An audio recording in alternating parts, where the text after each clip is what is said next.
नमस्कार दर्शकों, मैं हूं आपके साथ माधुरी बंसल और आप देख रहे हैं सिटी नेटवर्क का मथुरा हलचल। और आइए रुक करते हैं आज की खास कुछ खबरों की। मथुरा में 27 अप्रैल 2026 को संत समाज एवं गौ भक्तों द्वारा गौ सम्मान आह्वान अभियान का शुभारंभ किया गया। इसका मुख्य उद्देश्य गौ माता को राष्ट्रमाता का दर्जा दिलाना, देश में गौहत्या पर पूर्ण प्रतिबंध एवं गौचर भूमि को मुक्त कराना है। इस राष्ट्र व्यापार आंदोलन के तहत मथुरा की 5 तहसीलों सहित देश भर की लगभग 5,000 तहसीलों पर ज्ञापन सौंपे गए। गाय को राष्ट्रमाता घोषित करना, देशव्यापी गौहत्याबंदी कानून और गौ आधारित कृषि शिक्षा को बढ़ावा देना। संतों एवं स्थानीय गौ सेवकों ने बरसाना एवं वृंदावन में जागरूकता रैलियां निकाली और 30 सूत्रीय ज्ञापन तैयार किए। वृंदावन के सुखधाम परिक्रमा मार्ग से शुरू होकर यह अभियान उपजिलाधिकारी के माध्यम से राष्ट्रपति, प्रधानमंत्री एवं मुख्यमंत्री को ज्ञापन देने तक जारी रहा। इस अभियान से लोगों को जोड़ने के लिए जनसंपर्क अभियान भी चलाया गया, जिसमें साधु संतों एवं आम नागरिकों ने सक्रिय रूप से भाग लिया। महाराज ये गौ रक्षक सम्मान का क्या कुछ कहेंगे? जय गोमाता, जय गोपाल। यह गौ सम्मान आह्वान अभियान पिछले लगभग 5 महीनों से समस्त भारत में चल रहा है। गौ सम्मान आह्वान अभियान के अंतर्गत प्रथम चरण है। प्रथम चरण में तहसीलदार के माध्यम से एक निवेदन पत्र राष्ट्रपति जी, प्रधानमंत्री जी, राज्यपाल जी एवं मुख्यमंत्री जी के नाम से यह निवेदन पत्र दिया है। निवेदन पत्र में इतना ही निवेदन किया है कि समस्त भारत में हमारी वेद लक्षणा गौ माता जो मात्र 8 करोड़ रह गई है, नित्य काल गर्भित होती है, लाखों गौवंश नित्य निर्मम हत्या हो जाती है। ऐसी गौ माता को सेवा मिले, सुरक्षा मिले, सम्मान मिले, इस भावना के साथ ये निवेदन पत्र दिया है। एवं इस निवेदन पत्र में एक रक्त की बूंद पृथ्वी पे गिरे नहीं, ऐसी गाय को सुरक्षा मिले, सदैव हष्ट पुष्ट स्वस्थ बनी रहे, ऐसी उनको सेवा मिले। एवं जैसा सम्मान हमारे आराध्य रामकृष्ण महादेव ने दिया है, ऐसा उनको सम्मान जनक पद प्राप्त हो। एवं 1 इंच भूमि भी पृथ्वी पर ऐसी ना रहे जो जहर युक्त हो, वो जहर मुक्त हो करके गो कृषि आधारित युक्त हो। कृषि पंचगव्य आधारित शिक्षा हो, पंचगव्य आधारित चिकित्सा हो, पंचगव्य आधारित कृषि हो, इस भावना को लेकर के एवं जितना गोचर भूमि भारतवर्ष में अब बचा है वो केवल गौ माता के ही उपयोग में आए और इन सब के प्रबंधन के लिए केंद्र में गौ सेवा मंत्रालय अलग से बने। इस भावना के साथ आज समग्र भारत के 800 जिलों के अंदर 5460 तहसील होती हैं, उनमें से लगभग 5000 तहसीलों पर यह निवेदन पत्र आज एक साथ दिया गया है। लगभग 5 से 8-9 करोड़ के बीच में हस्ताक्षर दिए गए हैं। माननीय राष्ट्रपति जी, प्रधानमंत्री जी, राज्यपाल जी और मुख्यमंत्री जी के नाम। मथुरा वृंदावन में लाखों गौ माता खुली में घूमी जा सकती है और कचरा खाती है, उसको लेकर क्या कुछ कहेंगे निगम पर? यह इसी के लिए निवेदन किया गया। इसमें वह सब लिखा है जिससे जो गौवंश नित्य एक्सीडेंट होता है, जो निराश्रित घूमता है। हमने गौ आधारित कृषि की बात कही है। आज हम सब जहर खा रहे हैं, जहर। आज बड़े से बड़े भूमंडलाचार्य हो, अडानी अंबानी हो, चाहे मोदी हो, चाहे कोई भी हो, सब जहर खा रहे हैं अन्न के रूप में जो खेतों में होता है। वो जो जहर डाला जाता है वो खत्म करके गौ आधारित कृषि हो, गो गाय की गोबर खाद और गौमूत्र से बनने वाली खादों का ही इस्तेमाल हो। यह जब मांग पूरी हो जाएगी तो रोड पर एक गाय की पूंछ भी हो, घूमती हो, उसको भी ले जाएंगे, क्योंकि गोबर और गौमूत्र असली चीज है गाय की, जो हमारे जीवन भर उपयोग में रही है। अब तो ये फर्टिलाइजर का जो हमारे ऊपर जो डाला गया है, जहर हमको मारने के लिए षड्यंत्रों के माध्यम से, वो जब खत्म हो जाएगा तो गाय का गोबर गौमूत्र से जब यह स्थिति बनेगी तो निश्चित ही एक भी गाय रोड पर नहीं देगी, सब किसान उसको ले जाएंगे। क्योंकि किसानों को सब्सिडी, उनको जो भी सुविधाएं मिलती है, जिनके पास गाय होंगी, ऐसा उसमें भाव और लिखा है। अभी आपको वो राज्य सरकार द्वारा हर वर्ष गौ माताओं के लिए फंड जारी किया जाता है, वो आगे कहाँ चला जाता है, क्यों गौ माता के पास नहीं आता? वह सब आप सबको संज्ञान में है, क्योंकि मानसिकता जहर खा खा करके, पाप युक्त अन्न खा खा करके बुद्धि भ्रष्ट हो चुकी है, बुद्धि का नाश हो चुका है, सर्वनाश हो चुका है। इसलिए सर्वनाश जैसी चीजें मानवता खत्म हो गई है, दानवता ज्यादा है। एक भी आदमी में मानवता नहीं है। आज बहुत कम लोग हैं जो बहुत विवेकशील है, जहाँ थोड़ी बहुत मानवता है। क्योंकि मात्र 30 रुपए में क्या एक गौ माता का पेट भर सकता है? इसके लिए भी कोई मांग की गई है? नहीं, अभी वैसे 30 से 50 रुपए कर दिया है, 1 साल हो गया।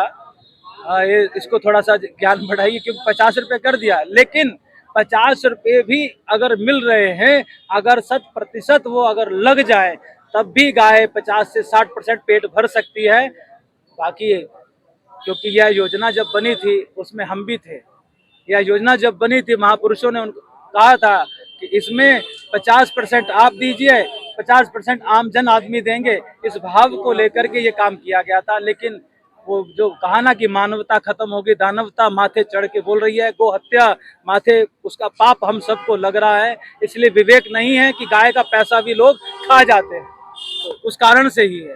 तो अगर पवित्र अन्न खाएंगे तो पवित्र मन होगा, तो पवित्र बुद्धि होगी, तो सब अच्छे काम होने लगेंगे।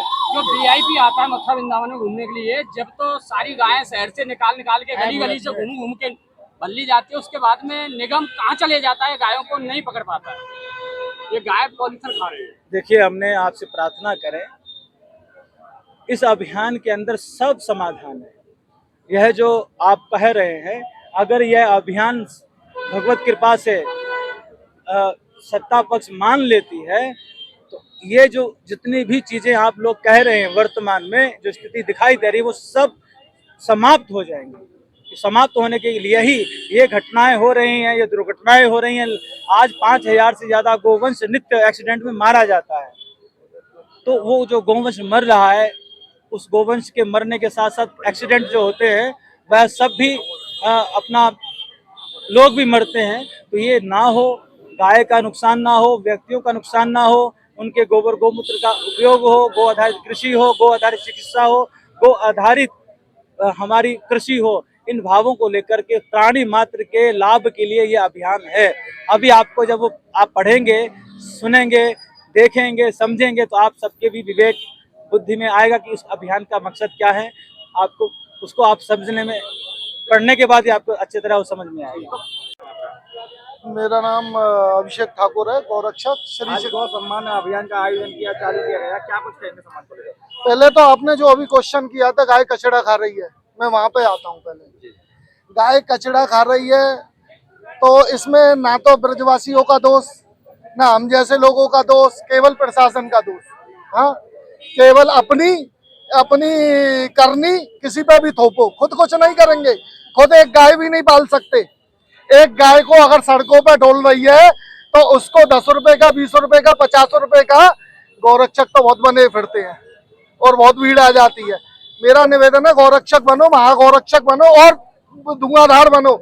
पर उस जो गाय माता कचड़ा खा रही है, 10-20 रुपए का चारा उसे, और जितने भी गद्दियों के मालिक बैठे हैं इस ब्रज में, या शरणानंद जी हो, या अनिरुद्ध हो, या देवकी नंदन हो, या हमारे ये गोपेश्वर महाराज जी हो, या अन्य कोई भी हो, अपनी अपनी पोटलियों में से, पैकेट में से, बैंक बैलेंस में से थोड़ा थोड़ा निकालो। 2 घंटे में ब्रज की हालत सही हो जाएगी।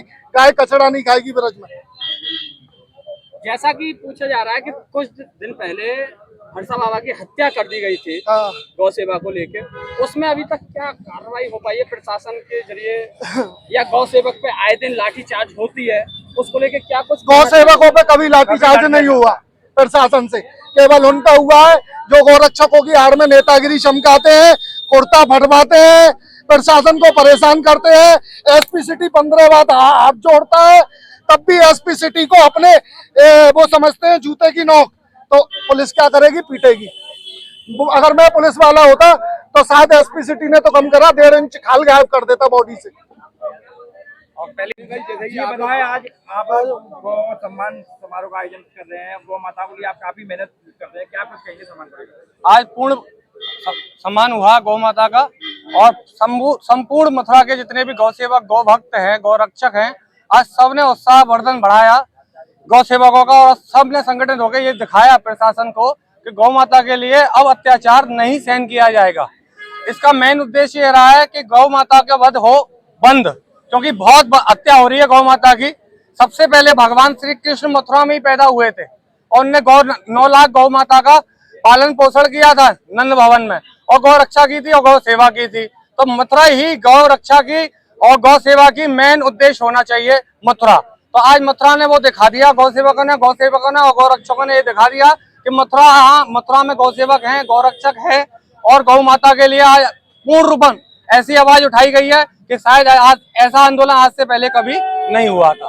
गौ माता को गौशाला में ले गया था, मगर आज भी खुले में सड़क पे रहते हैं, ऐसा क्यों? इसका जिम्मेदार नगर निगम है और थोड़े गौशाला संचालक हैं जो कि गौ माताओं को जब तक दूध देती हैं वो तो अंदर रखते हैं, और जब वो दूध देना बंद कर देती हैं तो वो उनको सड़क पर छोड़ देते हैं, गौशाला वाले हो या गौपालक हो।